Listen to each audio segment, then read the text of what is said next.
পরতে পরতে যে অনিয়ম রয়েছে এই মূর্তি তৈরি করার ক্ষেত্রে আজকের এই অভিযোগের পর সেগুলো কিন্তু একে একে সামনে আসছে এবং পিডব্লিউডি ইঞ্জিনিয়াররা এখনও কিন্তু পিডব্লিউডির বেশ কয়েকজন কর্মী তারা এখানে এই পরিদর্শনে কাজ চালাচ্ছেন এবং যেটা জানা যাচ্ছে পিডব্লিউডি সূত্রে যে এই মূর্তিটি যেভাবে তৈরি করা হয়েছে সেটা অবৈজ্ঞানিক পদ্ধতিতে রয়েছে।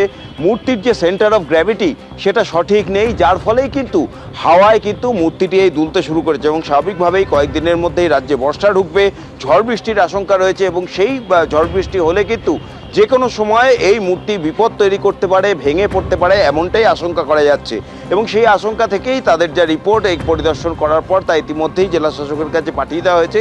এখন জেলা শাসক কি নির্দেশ দেয় এবং পিডব্লিউডির উচ্চতর কর্তৃপক্ষ কি নির্দেশ দেয়, তুমি আমাদের সঙ্গে থাকো। এই সেই মেসি স্ট্যাচু, আপনারা জানেন গত 13ই ডিসেম্বর মেসি কলকাতায় যেদিন এসেছিলেন, একদিকে যেমন তিনি হোটেল থেকে রিমোটে তার এই মূর্তির উদ্বোধন করেন আর অন্যদিকে সেই দিনই যুবভারতী ক্রীড়াঙ্গনে আপনারা জানেন মেসিকে দেখার জন্য কি বিশৃঙ্খল পরিস্থিতি তৈরি হয়। সেই মেসির মূর্তি, যে মেসির মূর্তিকে নিয়ে ইতিমধ্যেই একাধিক প্রশ্ন উঠতে শুরু করেছে। হাওয়ায় দুলছে সেই মূর্তি, যে কোনো মুহূর্তে ভেঙে পড়তে পারে এবং এর নির্মাণ কাজ নিয়ে কিন্তু ইতিমধ্যেই প্রশ্ন উঠতে শুরু করেছেন। এই বিষয়ে অভিযোগ জানাতে স্থানীয় বাসিন্দারা আজ ব্লেকটাউন থানায় তারা পৌঁছে গিয়েছেন এবং তারা আশঙ্কা করছেন এই মেসি স্ট্যাচু যে কোনো মুহূর্তে ভেঙে পড়তে পারে।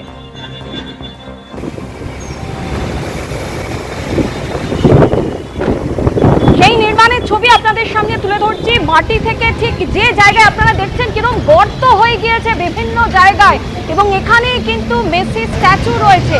মেসি স্ট্যাচু যেখানে রয়েছে তার একেবারে যে ভিত, তার একেবারে নিচের দিকের ছবি আপনাদের দেখাচ্ছি, যেখানে আপনারা দেখছেন যে একেবারে বড় বড় গর্ত হয়ে গিয়েছে এবং সেই জায়গা থেকে এই স্ট্যাচু যে কোনো মুহূর্তে ভেঙে পড়ার আশঙ্কা প্রকাশ করছেন স্থানীয় বাসিন্দারা। একদিকে যেমন এই মেসি স্ট্যাচু, যে স্ট্যাচুর উদ্বোধন করেছিলেন খোদ মেসি, একটি হোটেল থেকে রিমোটে তিনি এই স্ট্যাচুর উদ্বোধন করেন, সেই স্ট্যাচু নিয়েই কিন্তু একাধিক প্রশ্ন, তার নির্মাণ কাজ নিয়ে কিন্তু একাধিক প্রশ্ন উঠতে শুরু করেছে। আর অন্যদিকে আপনারা জানেন যে এই একই দিনে যুবভারতী ক্রীড়াঙ্গনে যে বিশৃঙ্খল পরিস্থিতি তৈরি হয়, মেসিকে দেখার জন্য বহু মানুষ তারা ভিড় করেন, কিন্তু সেই সময় মন্ত্রী আমলা যারা ছিলেন তারা মেসিকে ঘিরে এমনভাবে ছিলেন যে যারা দর্শকরা প্রচুর টাকার টিকিট কেটে যারা অপেক্ষা করছিলেন এক ঝলক মেসিকে দেখবেন বলে, কেউ মেসিকে দেখতে পাননি। সরাসরি আবারও আমাদের প্রতিনিধি ব্রতদীপ ভট্টাচার্য আমাদের সঙ্গে রয়েছেন। ব্রতদীপ, একদিকে আমরা দেখেছি যে মেসি যেদিন যুবভারতী ক্রীড়াঙ্গনে এসেছিলেন সেদিনই বিশৃঙ্খল পরিস্থিতি, তাকে কেউ দেখতে পাননি এবং সেখানে ভুরি ভুরি অভিযোগ উঠেছে। আর অন্যদিকে দেখা যাচ্ছে সেই মেসি স্ট্যাচু, যে স্ট্যাচু মেসি নিজে উদ্বোধন করেছেন রিমোট কন্ট্রোলে, সেই স্ট্যাচুর নির্মাণ কাজ নিয়ে ইতিমধ্যে প্রশ্ন উঠতে শুরু করেছে। একেবারে দেখো, শুধু প্রশ্ন উঠছে না, স্থানীয় যারা বাসিন্দা, পথ চলতি মানুষ, তাদের জন্য কিন্তু বিপদ তৈরি করছে এই মূর্তি এখন বর্তমানে, এমনটাই বলা যায়। যেটা পিডব্লিউডি ইঞ্জিনিয়াররা কিছুক্ষণ আগে থেকে এখানে এই পরিদর্শনে কাজ চলছে এবং সেই পরিদর্শনের পর তারা কিন্তু ইতিমধ্যেই রিপোর্ট দিয়েছে এবং সেটা যেটা জানা যাচ্ছে যে রিপোর্টে কিন্তু জানানো হয়েছে বিপজ্জনক অবস্থাতেই রয়েছে মেসির এই মূর্তি। পিডব্লিউডির একজন কন্ট্রাক্টর এখানে রয়েছেন, একটু জানতে চাইবো এখন অব্দি কি সিদ্ধান্ত হলো শেষ পর্যন্ত, এটা কি ভাঙা হবে? এখন ডিসিশন নেওয়া হয়নি। কি দেখলেন আপনারা এই পরিদর্শন? দেখলাম এখনো পর্যন্ত কিছু ডিসিশন নেওয়া হয়নি। এখন সাহেবেরা উপর থেকে যা বলবে সেই ডিসিশন। বিপজ্জনক অবস্থায় রয়েছে সবাই তো বলছে। একদম বিপজ্জনক, ভেঙে পড়তে পারে, মানে জোরালো হাওয়া বা ঝড় হলে ভেঙে পড়তে পারে একদম। তাহলে এটা মানে এখন উপায় কি, এটাকে পুরোটাই কি ডিসমেন্টেল করে দেওয়া হবে, ভাঙিয়ে দেওয়া হবে? হ্যাঁ, সেইভাবে তো চিন্তা ভাবনা আমাদের, এবার উপর থেকে যা বলবে সেটি করা হবে।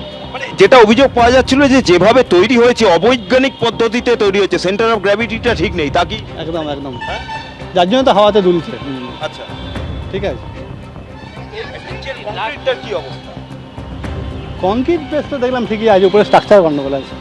স্ট্রাকচারেই গন্ডগোল, তাহলে এটা কি আজকেই ভাঙা হবে? সেটা ডিসিশন বলতে পারছি না এখনো। ঠিক আছে, শুনতেই পারলে পিডব্লিউডির যিনি ঠিকাদার তিনি যেটা জানালেন যে পরিদর্শন করা হয়েছে এবং পরিদর্শনে দেখা গেছে বিপজ্জনক অবস্থায় রয়েছে এই মূর্তিটি, যে কোনো সময় ভেঙে পড়তে পারে। ক্যামেরা আমার সহকর্মী অঞ্জন বিশ্বাসকে একটু দেখাতে বলবো। 13ই ডিসেম্বর মূর্তিটি উদ্বোধন করেছিলেন স্বয়ং মেসি নিজে এবং যে মেসি সফরকে কেন্দ্র করে এত সমালোচনা, এত নিন্দা সমস্ত মহলে, যুবভারতী ক্রীড়াঙ্গনে যে বিশৃঙ্খলা হয়েছিল, তারপর সেই মেসির সফরে আসা যেই মূর্তি মেসি নিজে উদ্বোধন করলেন, এবার সেই মূর্তি নিয়ে কিন্তু নতুন বিতর্ক, নতুন আশঙ্কা তৈরি হলো।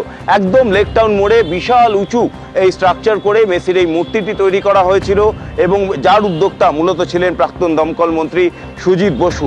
এখন এই যে নতুন বিতর্ক দানা বাঁধলো, স্থানীয় বাসিন্দারা অভিযোগ দায়ের করার পর এখন জানা যাচ্ছে যে মূলত যেই জায়গায় এই মূর্তিটি তৈরি করা হয়েছে লেক টাউন মোড়, যে বিগ বেনের অনুকরণে যে ঘড়ি তৈরি করা হয়েছিল ঠিক তার পাশেই যে ফাঁকা জায়গা, এটা পিডব্লিউডির জায়গা। এবং এখন জানা যাচ্ছে পিডব্লিউডির এই জায়গায় যে মূর্তিটি তৈরি করা হয়েছে তাতে কিন্তু পিডব্লিউডির থেকে কোনো রকম এনওসি নেওয়া হয়নি, এনওসি ছাড়াই এই মূর্তি তৈরি করা হয়েছে। অর্থাৎ পরতে পরতে যে অনিয়ম রয়েছে এই মূর্তি তৈরি করার পিছনে, সেগুলো কিন্তু একে একে সামনে আসছে এবং একই সঙ্গে বিপদের আশঙ্কা করা হচ্ছে এই মূর্তিকে কেন্দ্র করে। কারণ যে হাওয়া দিচ্ছে, আজকে সকাল থেকেই কিন্তু আমরা দেখছি জোরালো হাওয়া চলছে, সেই হাওয়াতে কিন্তু মেসির এই মূর্তিটি দুলছে এবং সেটা দেখেই স্থানীয় বাসিন্দারা আতঙ্কে গিয়ে পুলিশের কাছে অভিযোগ দায়ের করেন এবং তারপর বিষয়টি জেলা শাসক পর্যন্ত পৌঁছায় এবং জেলা শাসকের নির্দেশে পিডব্লিউডি যারা ইঞ্জিনিয়ার তারা এসে এই মূর্তিটি পরিদর্শন করেছেন এবং জানান যাচ্ছে পিডব্লিউডির তরফ থেকে যে নিচে এই যে কংক্রিটের স্ট্রাকচার তার ওপর একটি লোহার প্লেট বসানো রয়েছে, সেই প্লেটের ওপর গ্লাস ফাইবারের এই মূর্তিটি তৈরি করা। এবং যেহেতু এই মূর্তির উচ্চতা অনেকটাই রয়েছে সেই কারণে, এবং সেন্টার অফ গ্র্যাভিটি ঠিক নেই, উচ্চতা বেশি থাকার কারণেই কিন্তু জোরালো হাওয়ায় এই মূর্তিটি দুলছে এবং যে কোনো সময় হাওয়ার গতিবেগ যদি আরও একটু বেশি হয় তাহলে কিন্তু এই মূর্তিটি ভেঙে পড়তে পারে, এমনটাই আশঙ্কা করা হয়েছে। শুরু থেকেই এই মূর্তিকে কেন্দ্র করে নানা বিতর্ক, নানা সমালোচনা দানা বাঁধতে শুরু করেছিল। মেসির যারা ভক্ত তারা অভিযোগ করেছিলেন যে মেসির এই মূর্তির সঙ্গে কোনো সাদৃশ্য নেই মেসির, তা সত্ত্বেও সেই দিয়ে এই মূর্তি এখানে উদ্বোধন করা হয়েছে। তারপর যেটা দেখা যাচ্ছে যে মূর্তিটি যেভাবে এখানে তৈরি করা হয়েছিল সেখানেও অনিয়ম রয়েছে, বেনিয়ম রয়েছে এবং বিপজ্জনকভাবে তৈরি করা হয়েছে, অবৈজ্ঞানিকভাবে তৈরি করা হয়েছে, এমনটাই মত পিডব্লিউডির ইঞ্জিনিয়ারদের। এবং সেই কারণেই এই মূর্তি এখন হাওয়ায় দুলছে, যে কোনো সময় ভেঙে পড়তে পারে। কিন্তু এখনো পর্যন্ত কোনো নিশ্চিত সিদ্ধান্ত জেলা প্রশাসনের তরফ থেকে আসেনি যে আজকেই এই মূর্তি ভাঙা হবে কিনা। তবে পিডব্লিউডির তরফ থেকে স্পষ্ট জানিয়ে দেওয়া হয়েছে যে অবস্থায় মেসির এই মূর্তিটি রয়েছে লেক টাউন মোড়ে সেটা বিপজ্জনক অবস্থায় রয়েছে, অবৈজ্ঞানিকভাবে এই মূর্তিটি তৈরি করা হয়েছিল, যার ফলে যদি জোরালো হাওয়া হয়, ঝড় হয়, যে কোনো সময় কিন্তু এই মূর্তি ভেঙে পড়তে পারে। এখন জেলা প্রশাসন এই মূর্তি এখান থেকে ভাঙার সিদ্ধান্ত নেয় নাকি একে আবার যে বিপদগুলি রয়েছে সেগুলো মেরামতি করে নতুন করে রাখা হয় সেটাই দেখার। তবে পিডব্লিউডির তরফ থেকে আরেকবার একটু জানিয়ে দিই, পিডব্লিউডির তরফ থেকে কিন্তু এটা জেলা প্রশাসনকে জানিয়ে দেওয়া হয়েছে যে অবস্থায় মেসির এই মূর্তি রয়েছে যে সেটা বিপজ্জনক এবং যে কোনো মুহূর্তে জোরালো হাওয়ায় বা ঝড়ে সেটি কিন্তু ভেঙে পড়তে পারে। স্বর্ণালী। ধন্যবাদ ব্রতদীপ। ব্রতদীপ, যে কথা বলছিলে, মাত্র 5 মাস আগে খোদ লিওনেল মেসি রিমোট কন্ট্রোলের মাধ্যমে নিজের স্ট্যাচু অর্থাৎ তিনি উদ্বোধন করেছিলেন, সেই স্ট্যাচুরই নির্মাণ কাজ নিয়ে এখন একাধিক প্রশ্ন উঠতে শুরু করেছে। পিডব্লিউডির জমি, কিন্তু পিডব্লিউডির থেকে কিন্তু কোনো পারমিশন নেওয়া হয়নি এমনই অভিযোগ উঠছে। স্থানীয় বাসিন্দারা আশঙ্কা করছেন যে কোনো মুহূর্তে মেসির স্ট্যাচু ভেঙে পড়তে পারে। এবিপি আনন্দ, এগিয়ে থাকে, এগিয়ে রাখে।